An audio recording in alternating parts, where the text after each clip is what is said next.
আসসালামু আলাইকুম, আমি তামজিদ। আজকে তোমাদের সামনে একটা ইউনিক ম্যাথ প্রবলেম নিয়ে আসছি। ম্যাথটা ইউনিক কেন সেটা পরে বলতেছি। আগে তোমাদের একটা জিনিস আমি জানাই দিতে চাই, বা যাদের আগে থেকে জানতাম মনে নাই তাদের মনে করাই দিতে চাই।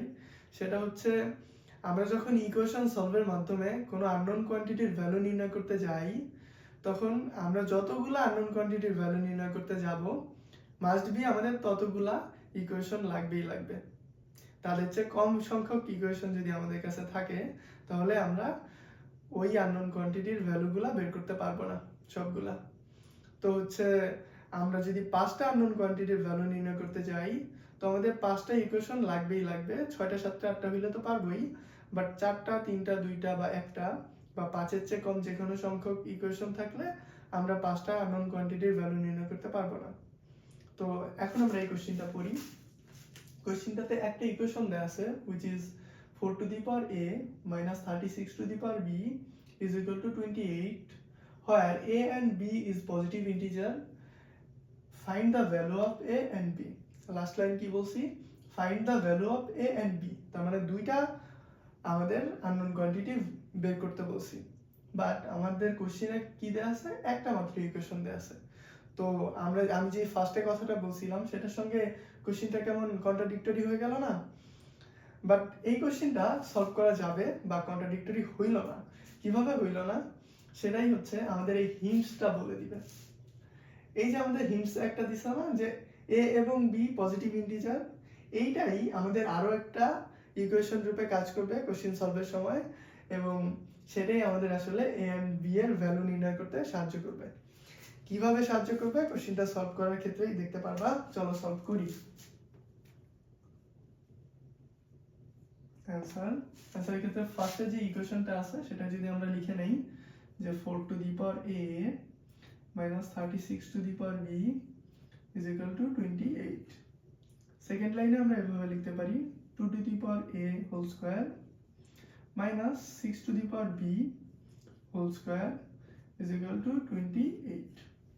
দেখো এই জিনিসটা দেখলে, যদি এটাকে 2 to the power a K a ধরি আর 6 to the power b K b ধরি, তাহলে a স্কয়ার মাইনাস b স্কয়ারের সূত্র পড়ে যায়। চলো আমরা ফেলে দেই।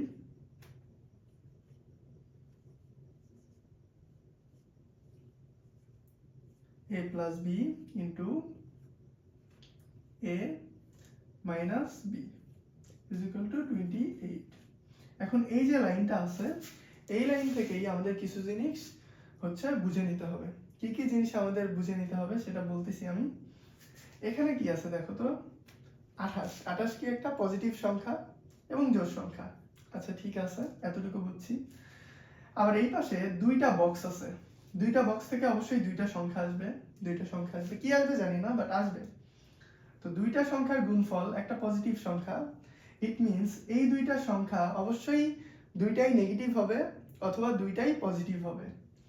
তো এটা যদি পজিটিভ হয় এটাও পজিটিভ মাস্ট হওয়া লাগবে, এটা যদি নেগেটিভ হয় এটারও নেগেটিভ মাস্ট হওয়া লাগবে। চলো আমরা এই বক্সটা নিয়ে ফার্স্টে একটু আলোচনা করি। এই বক্সের মধ্যে কি কি আছে? 2 একটা সংখ্যা আছে, 6 একটা সংখ্যা আছে, আর দুইটা আননোন আছে যেটা আমাদের বের করতে হবে। তো 2 নিয়ে আমরা একটু আলোচনা করি। 2 কি? একটা পজিটিভ সংখ্যা এবং এটা একটা জোড় সংখ্যা।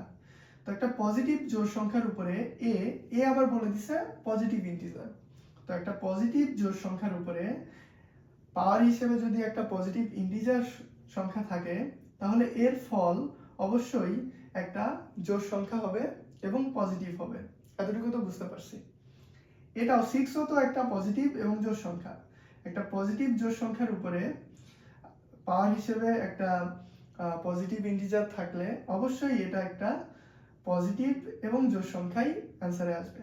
তো দুইটা পজিটিভ জোড় সংখ্যা যদি অ্যাড করি, আমরা যোগ করি, তাহলে আরো একটা পজিটিভ জোড় সংখ্যা পাবো। তো বুঝতেই পারতেছো, এটা আমি একটা জোড় সংখ্যা পাইছি।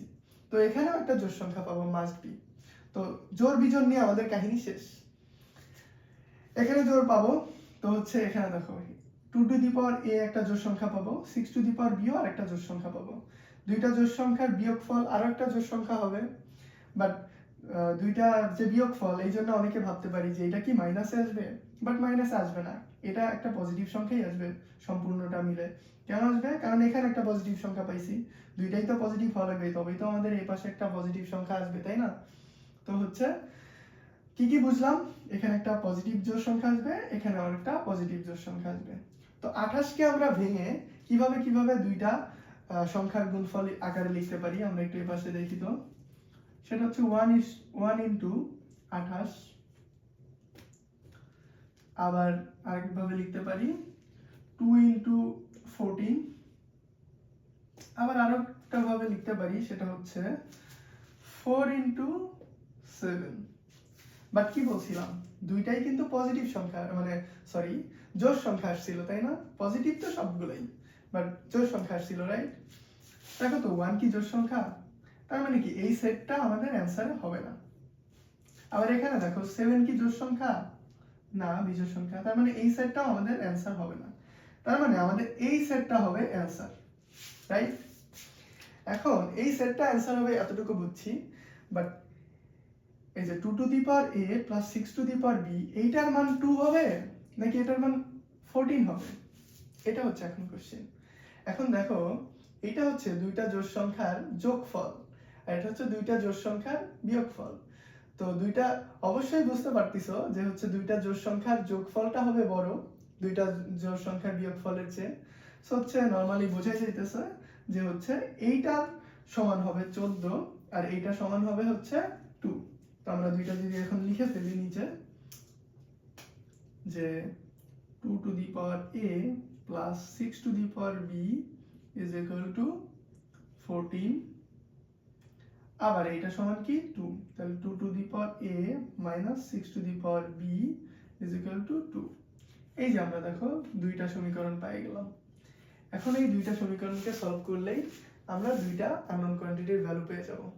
চলো আমি একটু করে দেই, দুইটাকে আমরা অ্যাড করি। চলো অ্যাড করলে কি দেখা যায়, এই দুইটা কেটে যাবে, 2 into 2 two the power a থাকবে এখানে, এটা যোগ করলে কত আসবে, 14 আর 2 এ 16, তাহলে কত আসবে 2 টু দি পাওয়ার a সমান 8, মানে হচ্ছে 2 টু দি পাওয়ার a সমান হচ্ছে 2 টু দি পাওয়ার 3, তার মানে হচ্ছে a সমান 3 পাইলাম।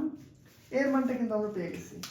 এখন এই a এর মানটা আমরা এই দুইটা ইকুয়েশন যে কোনো একটা ইকুয়েশনে বসাই দিলেই b এর মানটা পেয়ে যাব।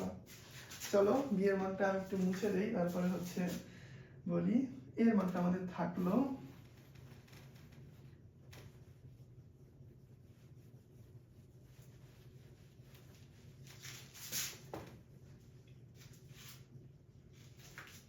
এক নম্বর ইকুয়েশনে আমরা a এর মানটা বসাই, তাহলে 2 টু দি পাওয়ার a এর মান হচ্ছে 3 plus 6 two the power b is equal two 14।